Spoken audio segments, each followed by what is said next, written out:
रहीम अस्सलाम वालेकुम स्टूडेंट्स, मेरा नाम सैफुर रहमान है और आज की जो वीडियो है इसके अंदर मैंने आप लोगों से ट्रांजिशन एलिमेंट्स के एक बहुत इंपॉर्टेंट टॉपिक के हवाले से बात करनी है जिसका नाम है कॉम्प्लेक्स फॉर्मेशन। कॉम्प्लेक्स फॉर्मेशन को अच्छे अंदाज से समझने के लिए मुझे और आपको एक बहुत इम्पॉर्टेंट चीज़ है जिसके बारे में मैं इससे पहले भी डिस्कशन कर चुका हूँ, वो पता होनी चाहिए कि किस अंदाज से हम ट्रांजिशन एलिमेंट की इलेक्ट्रॉनिक कॉन्फ़िगरेशन कर रहे होते हैं। इस वक्त आपके सामने जो स्लाइड मौजूद है इसमें अगर आप देखें तो scandium, titanium, vanadium, chromium, manganese यानी फर्स्ट सीरीज़ जो डी ब्लॉक की है उसके एलिमेंट की valence shell configuration according to Hund's rule लिखी हुई है। मैं आपको ये सजेस्ट करूँगा इस वीडियो को देखने से पहले आप ट्रांजिशन एलिमेंट के ही इलेक्ट्रॉनिक कॉन्फ़िगरेशन जो कि जनरल कैरेक्टरिस्टिक वाली बात है और मैं डिस्कस कर चुका हूँ, आप पहले वो वीडियो देख लें ताकि आपको मेरी ये वाली बात बेहतर अंदाज से समझ में आए। जब मैंने स्कैंडियम की इलेक्ट्रॉनिक कॉन्फ़िगरेशन की तो उसकी वैलेंस शेल कॉन्फ़िगरेशन में आपको डी ऑर्बिटल में क्या एम्प्टी स्पेसेस नज़र आ रहे होंगे, ऐसा ही है। वैकेंट डी ऑर्बिटल मौजूद हैं, ठीक है। अगर आप नोटिस करें तो ये देखें, ये वैकेंट डी ऑर्बिटल है, ये जो मैंने यहाँ पे मार्क किया है। इसी तरीके से और भी वहाँ पे मौजूद हैं। तो इन वैकेंट डी ऑर्बिटल्स को फिल करने के लिए ट्रांजिशन एलिमेंट क्या करते हैं, इलेक्ट्रॉन पेयर एक्सेप्ट करते हैं, ठीक है। और जब इलेक्ट्रॉन पेयर एक्सेप्ट करते हैं, क्योंकि ये one sided sharing of electron होती है, तो one sided sharing of electron से जो बॉन्ड फॉर्म होता है उसको कहते हैं कोऑर्डिनेट कोवेलेंट बॉन्ड। और ये जो पूरी चीज़ फॉर्म हो रही है इसको कहा जा रहा होता है कॉम्प्लेक्स फॉर्मेशन।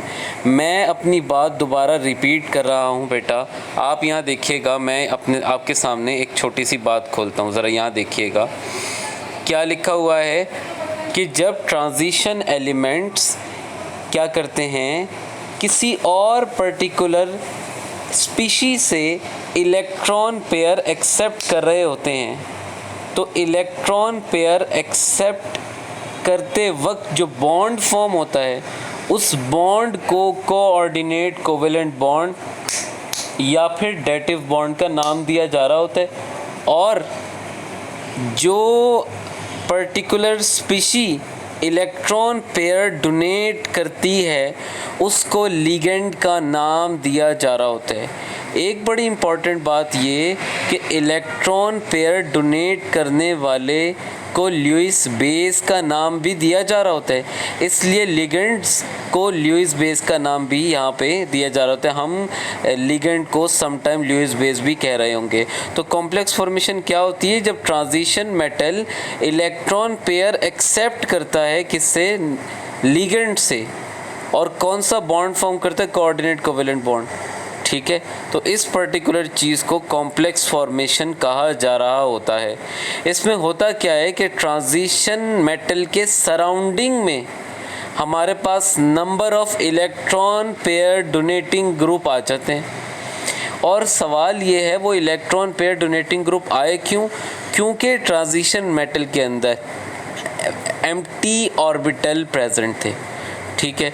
अब मैं आप लोगों से बात करता हूँ कि ये लिगेंड क्या होते हैं और कितने टाइप के होते हैं। अभी मेरी आपसे बात हुई कि एक ऐसी स्पीशी, एक ऐसा एटम, एक ऐसा मॉलिक्यूल, एक ऐसा आयन जो इलेक्ट्रॉन पेयर ट्रांजिशन मेटल को डोनेट करने की कैपेसिटी रखता हो, इस चीज़ को क्या कह रहे होते हैं बेटा, इस चीज़ को कह रहे होते हैं हम लोग लिगेंड या फिर ल्यूइस बेस, ठीक है। इलेक्ट्रॉन पेयर डोनर को ल्यूइस बेस का नाम भी दिया जा रहा होता है। हमारे पास तीन तरह के लिगेंड्स होते हैं, एक मोनोडेंटेट, एक बाईडेंटेट और एक पॉलीडेंटेट। अब ये डेंटेट का मतलब क्या है, सिंपल सी बात अगर मैं आपसे करूं तो यहाँ पे मैं ये कहना चाह रहा हूँ, ऐसा लिगेंड जो एक इलेक्ट्रॉन पेयर डोनेट करे उसको कहते हैं मोनोडेंटेट, और अगर दो इलेक्ट्रॉन पेयर डोनेट करे इसको कहते हैं बाईडेंटेट। इसी तरह तीन या तीन से ज़्यादा इलेक्ट्रॉन पेयर डोनेट करे इसको कहते हैं पॉलीडेंटेट। यहाँ पे आप देखिएगा अगली इस हेडिंग में मैंने बहुत तफसीली अंदाज से यहाँ बात की हुई है कि मोनोडेंटेट क्या होते हैं, बाईडेंटेट क्या होते हैं और पॉलीडेंटेट क्या होते हैं। मोनोडेंटेट के अंदर आप देखें बहुत क्लियर अंदाज में लिखा हुआ है मोनोडेंटेट क्या होते हैं, जो एक इलेक्ट्रॉन पेयर डोनेट करें और इसकी कुछ रेलेवेंट एग्जांपल्स लिखी हुई हैं। बाईडेंटेट क्या होते हैं, जो दो इलेक्ट्रॉन पेयर डोनेट करें और इसकी कुछ रेलेवेंट एग्जांपल्स यहाँ पे आपके सामने लिखी हुई हैं। अब जैसे C2O4 है, इसको इस अंदाज से ड्रॉ किया जा सकता है और यहाँ पे एक नेगेटिव, यहाँ पे एक नेगेटिव। देखें दो नेगेटिव का मतलब इलेक्ट्रॉन पेयर और ये दो नेगेटिव चार्ज है, यानी दो इलेक्ट्रॉन पेयर यहाँ पे प्रेजेंट है और ये दो इलेक्ट्रॉन पेयर डोनेट करने की कैपेसिटी रखते हैं, इसीलिए इसको क्या कहा जा रहा होता है, बाईडेंटेट। यहाँ पे आपको एक चीज़ और लिखी हुई नज़र आ रही है, EN। इस EN को कहा जाता है बेटा इथाइलिन डाई अमाइन। ठीक है, क्या कहा जाता है, इथाइलिन। ये बात याद रख लें, इथाइलिन डाई अमाइन। और इसका फॉर्मूला क्या होता है वो भी मैं आपके सामने यहाँ पे मेंशन करता हूँ, आप ज़रा देखिएगा। ये मैंने इथाइलिन वाला पार्ट ड्रॉ किया और यहाँ पे आ गया एक एमाइन, यहाँ आ गया दूसरा एमाइन, एक इलेक्ट्रॉन पेयर दूसरा इलेक्ट्रॉन पेयर। तो EN का मतलब क्या होता है बेटा, इथाइलिन डाइअमाइन, और इसका फॉर्मूला ये होता है। और इसमें आप देखें दो इलेक्ट्रॉन पेयर आपको नज़र आ रहे होंगे। इसी तरीके से पॉलीडेंटेट क्या होते हैं, जिसमें तीन या तीन से ज़्यादा इलेक्ट्रॉन पेयर डोनेट करने की कैपेसिटी हो और इसमें इसकी रेलेवेंट एग्जांपल EDT है। EDTA जो कि हेक्साडेंटेट है। हेक्साडेंटेट मतलब वो 6 इलेक्ट्रॉन पेयर डोनेट करने की कैपेसिटी रखता है। EDTA का मतलब क्या होता है बेटा, EDTA का मतलब होता है ethylene diamine, ethylene diamine tetra acetate होता है EDTA का मतलब, एसीटेट। और अब मैं आपको ये बात फॉर्मूले के थ्रू बताने की कोशिश करूँगा कि भाई किस तरीके से इसमें 6 इलेक्ट्रॉन पेयर होते हैं। आप ज़रा यहाँ देखिएगा, सबसे पहले मैंने यहाँ पे ड्रॉ किया इथाइलिन वाला पार्ट। ठीक है, यहाँ पे इथाइलिन वाला पार्ट ड्रॉ करते हैं, CH2 सिंगल बॉन्ड CH2, यहाँ नाइट्रोजन, यहाँ नाइट्रोजन, नाइट्रोजन पे एक इलेक्ट्रॉन पेयर, ये नाइट्रोजन पे एक electron pair, CH2 COO negative, CH2 COO negative, CH2 COO, यहाँ डबल ओ आएगा और नेगेटिव। इसी तरीके से CH2 COO नेगेटिव। अगर आप नोटिस करो तो टोटल 6 इलेक्ट्रॉन पेयर हैं। कैसे कैसे ये दिखाता हूँ आपको, 1 2 3 4 5 और 6। तो EDTA कौन सा डेंटेट है बेटा, आपके पास पॉलीडेंटेट की कैटेगरी में फॉल करता है। अब आप यहाँ देखो कैटेगरी ऑफ लिगेंड की तरफ आ जाओ। मैं आपको यहाँ पे एक बड़ी इंपॉर्टेंट बात बताता हूँ, ज़रा नोटिस कीजिएगा कि लिगेंड को कहते क्या हैं, लुईस बेस कह रहे होते हैं। ठीक है, अब मैंने यहाँ पे मैंने लिखा लिगेंड। ये दो तरह के होते हैं, एक होते हैं आयोनिक, ठीक है, आयोनिक,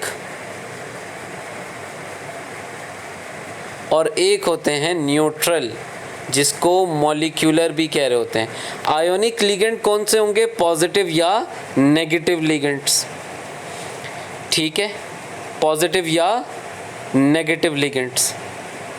अब मैं आपको जब कॉम्प्लेक्सेस की नेमिंग करवाऊंगा तो नेगेटिव लिगेंड की एक लिस्ट भी आपसे भी शेयर कर दूंगा। न्यूट्रल लिगेंड को मॉलिक्यूलर लिगेंड का नाम भी दिया जा रहा होता है और ये दो कैटेगरी में फॉल करते हैं।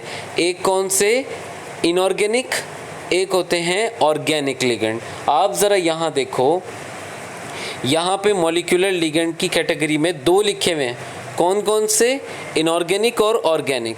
इनऑर्गेनिक लिगेंड में एमाइन लिखा हुआ है NH3, H2O लिखा हुआ है एक्वो, CO कार्बोनाइल। इसमें एक और ऐड कर लें आप लोग NO नाइट्रोजिल, ठीक है, इसमें एक और ऐड कर लें NO यानी नाइट्रोजिल। ये सारे न्यूट्रल लिगेंड की कैटेगरी में आते हैं। इसी तरह ऑर्गेनिक में EN लिखा हुआ है, EN का मतलब आपको पता होगा इथाइलिन डाई एमाइन, और EDTA का मतलब भी मैंने थोड़ी देर पहले लिखा, इथाइलिन डाई एमाइन टेट्राएसीटेट। एक बड़ी इंपॉर्टेंट बात बेटा यहाँ पे सुनते चलो, अगर इनऑर्गेनिक लिगेंड एक से ज़्यादा है, यानी 2 हैं, 3 हैं या 4 हैं, तो इनऑर्गेनिक लिगेंड अगर एक से ज़्यादा है, जैसे 2 हैं, तो आप यूज़ करोगे वहाँ पे डाई ट्राई टेट्रा, ठीक है, डाई ट्राई टेट्रा, ठीक है, ये बात आप याद रख लें, डाई ट्राई और टेट्रा। और अगर ऑर्गेनिक लिगेंड एक से ज़्यादा है, अगर लेट से 2 हैं तो आप वहाँ लिखोगे बिस, 3 है तो आप लिखोगे ट्रिस, 4 है तो आप लिखोगे टेट्रा किस, 5 है तो आप लिखोगे पेंटा किस, ठीक है। तो ये आपके पास अभी इस वीडियो में मैंने आपको ये बताया है कि लिगेंड क्या होते हैं, कॉम्प्लेक्स फॉर्म क्यों होते हैं। कॉम्प्लेक्स इसलिए फॉर्म होते हैं क्योंकि डी ऑर्बिटल, डी आपके पास जो ट्रांजिशन एलिमेंट होते हैं उसमें वैकेंट डी ऑर्बिटल होते हैं, और वैकेंट डी ऑर्बिटल को फिल करने के लिए वो किसी और एंटिटी से इलेक्ट्रॉन पेयर एक्सेप्ट करते हैं। जो इलेक्ट्रॉन पेयर उसको डोनेट करा होता है उसको लिगेंड कहते हैं। लिगेंड की कैटेगरी मैंने आपको फिर अभी शेयर कर दी। अब अगली ही वीडियो में मैं आप लोगों से कॉम्प्लेक्सेस की नेमिंग डिस्कस करने लगा इंशाल्लाह, ठीक है। अपना ख्याल रखिएगा, अल्लाह हाफ़िज़।